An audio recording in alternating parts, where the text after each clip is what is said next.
situation. Very excited to be here. As Fulbright's a very important organization to me and has been very influential in my life since I did my Fulbright to the European Union back in 2005. And true to what you'll see the rest of my presentation or discussion, I kind of bounce around. I'm not in a particular mold, and true case in point is that I was to the European Union, not to a specific country. And everybody's like, oh, you studied in Belgium? No, actually I did an inter-university program that I got to spend time in the UK, Italy and Spain.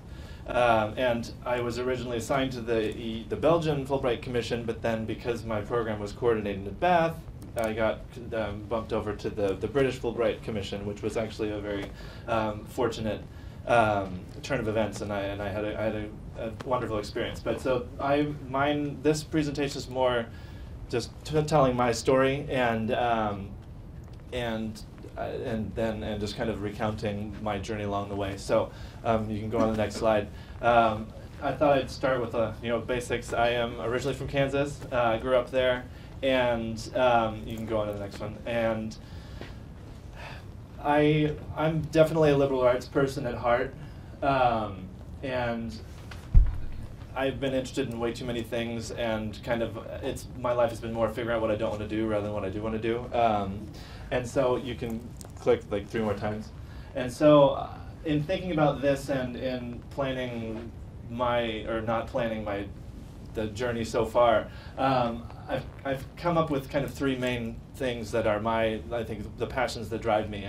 And similar to everyone else who's talked so far, and I imagine the rest of everyone else who will speak, passion is extremely important. And I personally need to do, my journey's been guided by my need to do something I believe in and something I enjoy. So, and unfortunately there's too many things that I believe in and enjoy. So the first one I decided on was culture. It is something that it fascinates me, that moves me, and then ranging from music and art and theater to everyday culture, to language, to architecture, to urban development, how cities move and change. And so in this context, I was going to focus on languages and travel, because those are the 2 things that have played a key role in my professional experience. And then another passion of mine is helping people. I love educating, and I enjoy giving presentations, and I like working with people and helping people see new perspectives, etc., and learning in the process. And then the last one is the environment, which is definitely where my professional life has been focused. And I was thinking about it, and I think my passion for the natural environment and the planet and animals and everything probably stems from my parents, who are both very interested in nature. And I think back to growing up, and my dad would take me on walks in the green belt behind our house we were living in at one point. And he'd always quiz me on, what tree's that, and what tree's this one, and can you tell from the bark, and everything. So, I think that's that experience and that influence from my parents, I think, is part of where my passion for the environment and helping protect it and helping people maximize their ability to enjoy the environment while minimizing their negative impact on the environment. So you can move on to the next one. So my journey my kind of interesting journey probably begins at the university. I went to the University of Kansas as well. And I started out as an undeclared major. I made the mistake of applying to colleges thinking I wanted to be an engineer, and only until I started college I realized I don't really want to be an engineer, so all of those applications for engineering schools were kind of for naught. And so I started undeclared, and then decided to declare environmental studies, and then shortly after, because going back to my passions, I always wanted to learn another language and live in another country. And so I decided, I'd started studying Spanish kind of because we could choose between Spanish and French, and for some reason I thought Spanish was more fun. And it was, but and so I kept going with Spanish, and I could study in Spain and be in Europe. So I eventually decided to add Spanish as a second major, and then later on I took a class that was taught by the coordinator for the Latin American Area Studies department, and she convinced me that having Spanish and environmental studies, I'd be foolish not to add Latin American studies to my degree. So I did that, and very happily so. And while at KU, I got to take advantage of the great study abroad program that they have, and spend a summer in Mexico, a semester in Galicia, northwestern Spain, and then another summer in Brazil. And I was going to Mexico was the first time I'd been out of the country, really, and I still vividly remember that feeling. Being outside of my comfort zone and in another language and another culture, it was hard and exhausting, but I never felt so alive as that experience, and it's something that's influenced me for further on, but it's a love I've never been able to shake, so I still have bounced around. You can go on to the next one. But after I finished my degree, and you can click one more time. Oh, never mind. Yeah, I was trying to figure out what now. I have a degree in several subjects. What do I do with it? I want to do environmental work. I want to work in energy or energy efficiency, or I want to work internationally. How do I do it with my kind of liberal arts degree? Probably a dilemma many people have faced. Maybe not all the science folk in the room, but it's one I face. So you can click on the next one. And so in comes Fulbright. Before I finished at KU, I applied for the grant to go to the European Union, because partially, I think, because of my longstanding interest in Europe, but then also because of my experience in Spain, where I had direct interaction with the European Union. Seeing the institutions, seeing the laws, seeing the newspapers covering the stories, and I also was there. I lived in Spain in 2002. In the fall, so it was right after the euro came into effect earlier that year. So you were seeing the transition of this tangible representation of Europe has some semblance of a union, and it's in your hand. And you're seeing. I had to search for apartments, and apartment prices were listed in pesetas and euro, and so I had to, or sometimes just in pesetas. So I had to learn the conversion rate to be able to calculate. 6 euro is 1,000 pesetas, and go from there. So you can go on to the next one. So I applied to the Fulbright to go to the European Union to study the European Union, to learn more about how it works, because I hadn't, with my Latin American Studies degree, I hadn't done a whole lot of Europe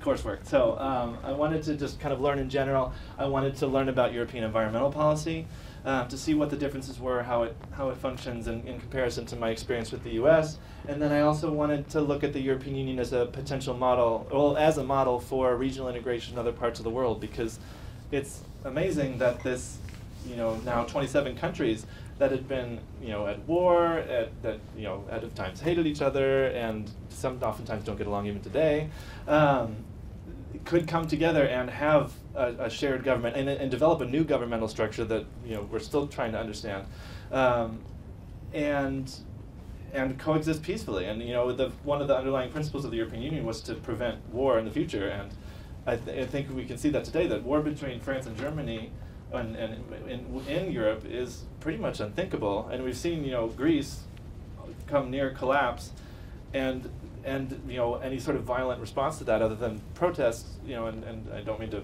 belittle the people who've gotten hurt and everything from those, but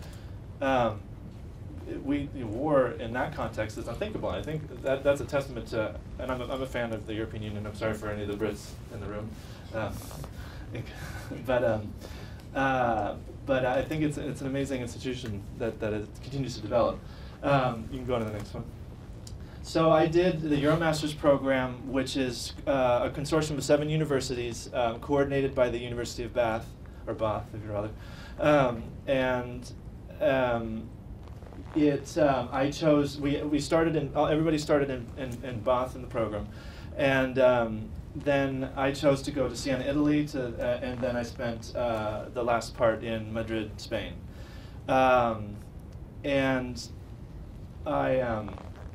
you can click on the next one. I ended up staying in Spain. I wrote my thesis in Spain on the impact of EU membership on Spanish environmental policy.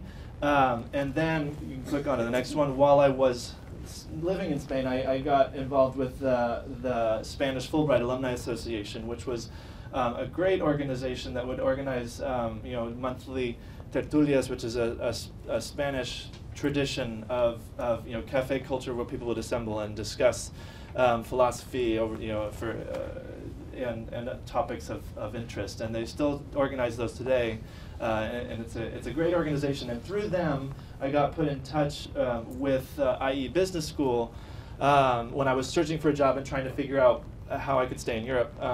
And I was fortunate enough to get a job with the International MBA program at IE. Formerly Instituto de Empresa for anybody who speaks Spanish in the room, but they rebranded to be more global because that is a mouthful for people who don't speak Spanish. And even for people who do speak Spanish, probably. And so I spent a couple years working there. Through my students, you can click on the next one, I started to have my eyes open to Dubai, and a couple of my students had lived and worked out there, and they I went out a few times to Dubai to visit, and some of them put me in touch with some environmental people out in Dubai, and the last time I went out there, I kind of accidentally found a job. And so I ended up moving out to Dubai for a couple of years. You can click again. And worked in an environmental consulting firm out there, started by a couple or three British expats, and got into green building, and that was my first foray back into my field, because at IE I was trying to tangentially do environmental related things. But this was and I remember sitting in Spain at one point going, how do I get back into my field? I want to do environmental work. I have this really interesting job in Spain, but it's not fulfilling one of my three passions, which was the environment. And so I kind of walked into this opportunity to do something more technical, to get green building experience. I got my LEED accreditation through that job. And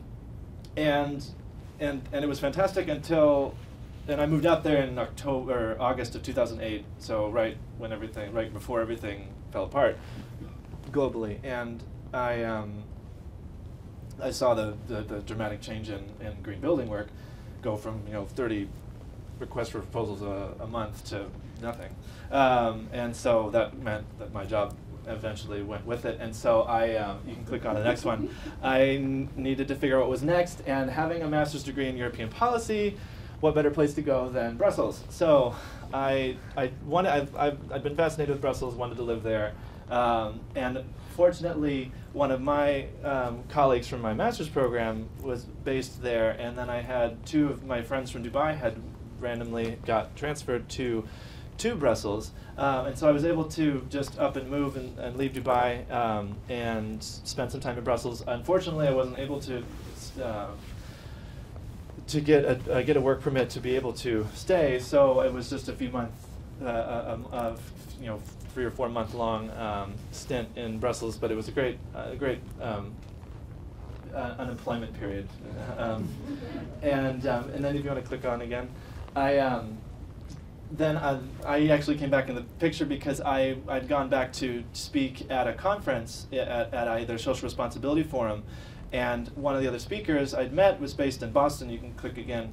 And after leaving Brussels, I went home to Kansas City, and then I came out to Boston for a week because I was unemployed and my mom had a conference, so I was like, oh, Boston, why not?